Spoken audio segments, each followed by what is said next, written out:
इधर लेके आओ, धीरे धीरे लेके आओ।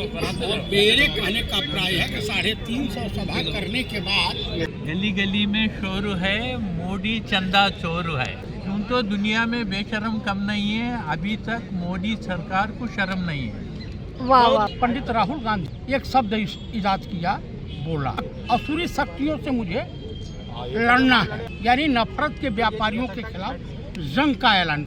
मानवता की रक्षा, इंसानियत की रक्षा, महिलाओं की रक्षा और बेरोजगार नौजवानों की रक्षा और किसानों की रक्षा। अरे जिस देश का प्रधानमंत्री मणिपुर में महिलाएं नंगी घुमाई जा रही थी और 50 दिन तक मौन व्रत धारण किए हुआ था, और ये परिवार की बात करता है। बीजेपी के परिवार के सदस्य होते हैं बलात्कारी हो, व्यभिचारी हो, देशद्रोही हो, ठग हो, कुचक्का हो, अनपढ़ हो, जाहिल हो, महामूर्ख हो, ये बीजेपी परिवार के सदस्य, यानी वसूली गिरोह के ये सरगना मिलिंद गौड़ा और एक चौहान है। ये कहने का मतलब आधी बीजेपी में तो कांग्रेसी नेता भरे हुए हैं। तो कांग्रेस को बीजेपी नहीं हराती, कांग्रेस को कांग्रेसी निपटा देते। और मेरे कहने का प्राय है कि 350 सभा करने के बाद आरएसएस को इतना ग्राइंडर किया कि आरएसएस को 70 साल बताने में लग गया कि हम भी इसी देश के नागरिक हैं। ब्राह्मणों का दुश्मन है,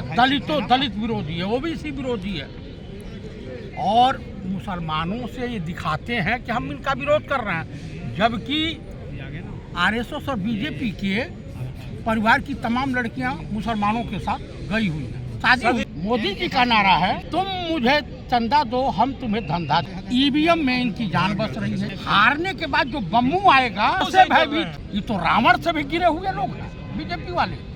ये तो देश के किसानों के रास्तों में कील गड़वा रहे हैं, गोलियां चलवा रहे हैं। अब कुछ दिन में रोते हुए दिखाई दे रहे। देश को दलित पीएम मिलेगा। मल्लिकार्जुन मायावती जी, अब इनकी दुकान बंद हो चुकी है, अब इनके ऊपर विश्वास नहीं।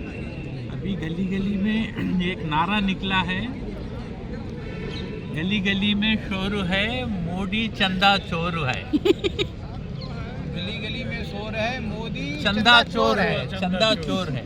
यूं तो दुनिया में बेशरम कम नहीं है, अभी तक मोदी सरकार को शर्म नहीं है।